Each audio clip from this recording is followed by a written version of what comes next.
Hey everyone, my name is Cassandra McMillan, and today we're going to be talking about maintaining quality horse training with artificial intelligence. So, a brief overview of our presentation today. First, we're going to talk about our objective and what we're going to learn from today's discussion. Then, we're going to talk about Khan's innovations, his understanding of innovations, and some examples. Then, we're going to talk about background information on horse training from a non-professional's perspective first. Then we're going to give some background information on horse training from a professional or a trainer's perspective. Then we're going to talk about AI use in the horse industry, specifically through the program Equid. Then we're going to talk about some limitations that Equid has, and then we're going to take a little bit of a pop quiz with an assessment. Okay, so our objective for today is that participants should be able to effectively identify innovations within the equine industry through the understanding of the artificial intelligence program Equid. First, we're going to talk about Khan's innovations, both his understanding of innovations and some examples.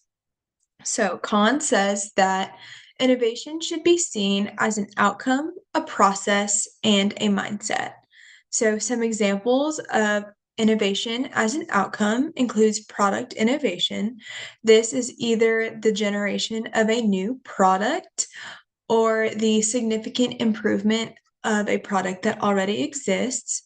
Process innovation increases efficiency in the generation of these products. So, either that can look like creating an increase in the amount of product generated at one time or speeding up the rate at which products are generated and therefore generating more product.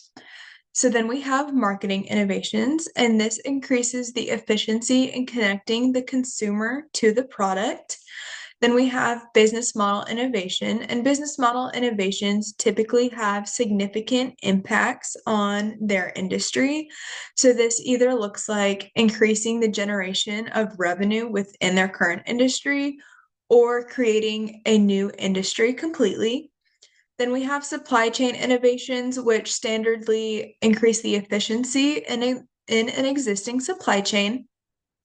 Then we have organizational innovations, which either increase the efficiency of management and structure within a business, or it increases the quality of the workplace's environment. Okay, so those were innovations as outcomes. Now we're going to talk about the process of an innovation, so how these outcomes come to be. First, a need or a gap in an industry has to be sought out. And then someone has to create a product that addresses, identifies, and improves that gap or need within an industry. And then the innovation has to actually be delivered to consumers or the stakeholders that the need addresses. So then we have innovation as a mindset. And I wanted to include this because we're going to talk about the equine industry. And I think as advocates for the equine industry, we always need to have an innovative mindset. And what this looks like is being able to really always seek and identify needs and gaps within an industry.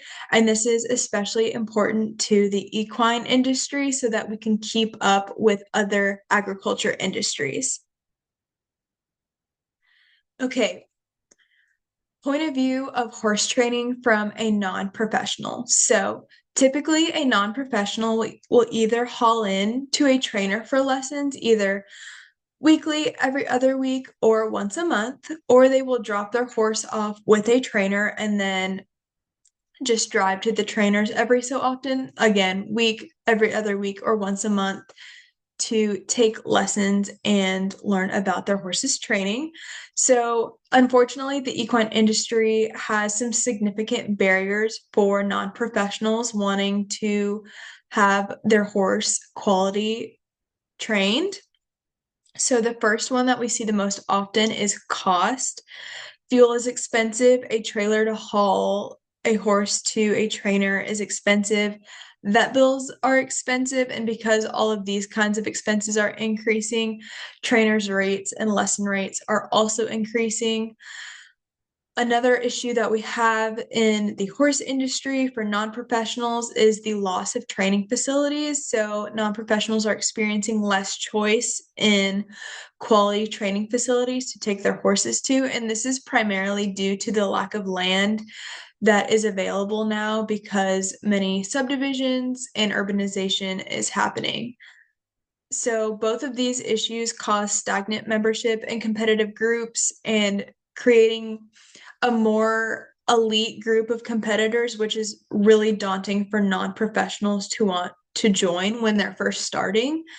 So all of these issues kind of create this need for non-professionals to be able to maintain their horses training in order to be competitive, but also they need to be able to lower their cost and they need to increase their access to training.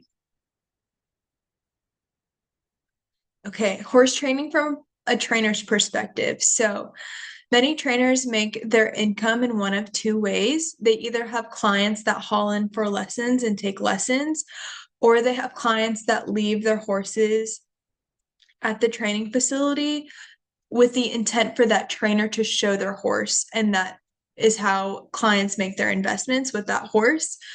So this creates a struggle for trainers because they have to configure their schedule in a way that accommodates both kinds of clients. So it's hard to make time for haul-in lessons for trainers because of the amount of horses that are already in their barn. But trainers also want to keep haul-in lessons because they don't have to provide anything that costs them anything, like providing a horse, providing tack, all of those kinds of things are not concerns for the trainers. So they get to just make pure profit when people bring their horses for haul-in lessons. So trainers right now really have a need for organizing their schedule and being able to maintain haul-in lessons, but just have them limited so that they can have time for their other horses that they have in their barn to train.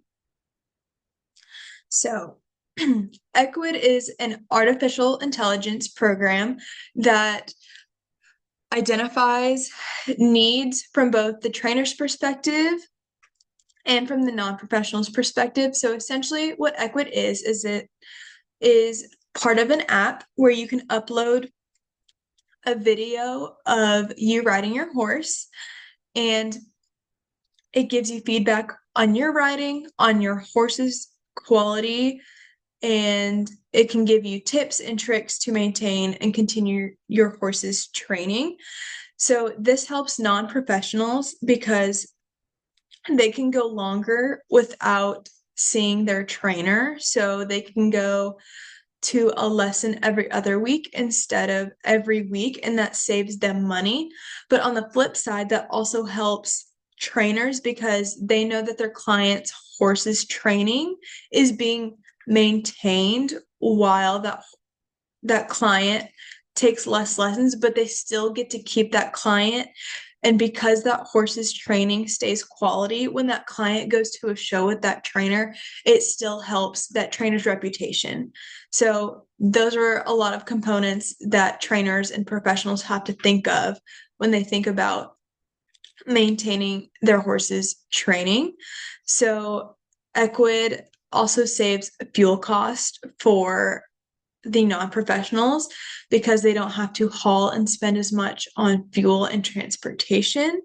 So how Equid was made was it was originally an AI program used in F1 racing.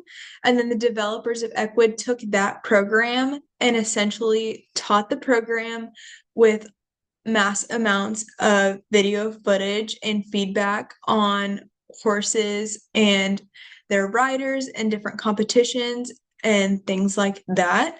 So one of the aspects of Equid that the producers are really proud of is the amount of content that they were able to give the program in order for it to provide quality feedback. So here's a video of what the app looks like. So you have your portfolio for you as an individual. And then you can look at different videos of you riding, and it gives you a summary, an analysis of you, some feedback, and some information about your horse and areas of improvement for your horse.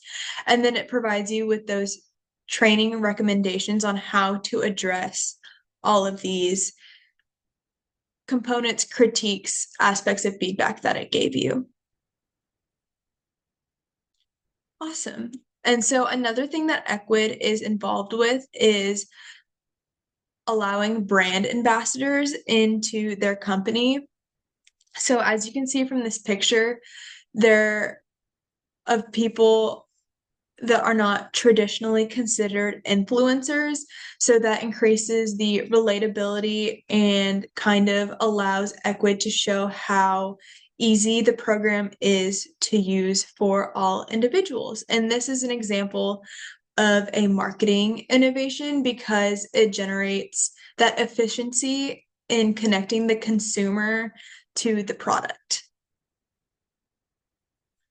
Okay, so as amazing as Equid is, it definitely does have some limitations. So we talked about the mass of data that Equid was given in order to learn.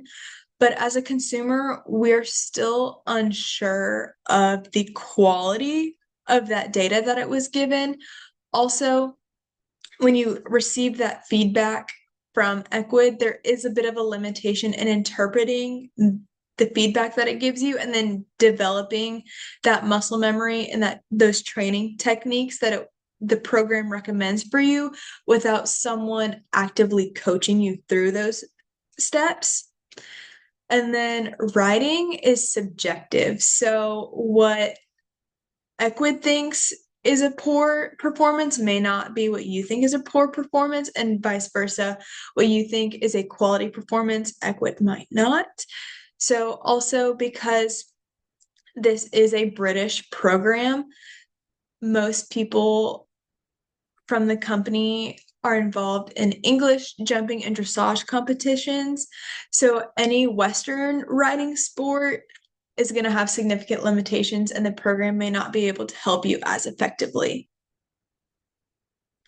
Okay, so now we're going to take our quiz. So, what sport was the AI technology from Equid previously used on? I'm going to give you a few minutes, not a few minutes, a few seconds to just think about that. Okay, so F1 racing. So we talked about that, and that is really important. And the founders of Equid really emphasized that because of the minute details that the program is able to pick up on. And then our second question is what kind of innovation is the use of the program Equid in the horse industry? So to clarify this question, what is Equid itself as an innovation? Okay. So we talked about that Equid was an app, so it's a product innovation, and that use of generative AI is a product innovation because it is something that a consumer uses to increase efficiency. In this aspect, horse training. Okay, our third question. What are some other examples of innovations currently being used in the horse industry? So this is an important question, right? Because we talked about that our objective was that we're going to learn how to identify innovations within the equine industry through the use of one specific example, but now I want you to think of other examples of innovations within the equine industry and within horse training. I'm going to give you a few seconds to think about that. Okay. So, advanced diagnostic tools in veterinary medicine. Veterinary medicine is really important to horse training because it involves a lot of our sports medicine and being able to identify injuries early on. So, now a lot of veterinary hospitals have CT scans and MRIs in-house and not just at your larger university veterinary clinics. So, health monitoring there's a lot of programs that are being made that track how much your horse eats, what your horse eats, what his heart rate was, all of those kinds of things during exercise, post exercise. And because horses experience a lot of colic, this is why this tool is so important in the industry. Okay, and then sport boots for horses. So these are the wraps that you put on your horse's legs before you ride them and compete in any intense exercise. So these are really important, specifically in the horse training industry, because we ask a lot of our equine athletes, and these sports boots were created in order to reduce injury, specifically support muscles and tendons within their legs. Okay, last three questions. What is a significant challenge for non-professionals? So this is the standard lesson taker, someone that is not considered a professional or a trainer. Let me give you a few seconds. Okay. Cost and accessibility to quality trainers is the biggest barrier that we talked about non-professionals facing. Okay, question 5. What kind of innovation is the use of brand ambassadors? So we did talk about this in context of Equid. Equid also has this kind of innovation because it uses brand ambassadors. Okay. Marketing innovation. So the use of brand ambassadors and that relatability that they create when they show Equid as a product connects consumers to the product. So that is a marketing innovation. Okay, and why is it important for the equine industry advocates to think of innovation as a mindset? So we touched on this briefly at the very beginning. Okay, so overall, the sustainability of our industry, a lot of other agriculture industries are using artificial intelligence and creating ways to increase productivity and profit within their separate sectors, but it's a bit more of a challenge within the equine industry because a lot of people don't think of the equine industry as production agriculture. So, because we are more of a luxury section of the agriculture industry, it is increasingly important for us to advocate for the sustainability of our industry and always be thinking about how we can address and create innovations that minimize needs and gaps within our industry. Awesome. So to wrap up our presentation, I'm going to let you know where I got all of my information from. So first, we have information about the Equid program from the Equid team, Khan's article about understanding innovation, and in terms of the challenges within the horse industry, this came from the article, The Challenges in Front of Us from the Chronicle of the Horse.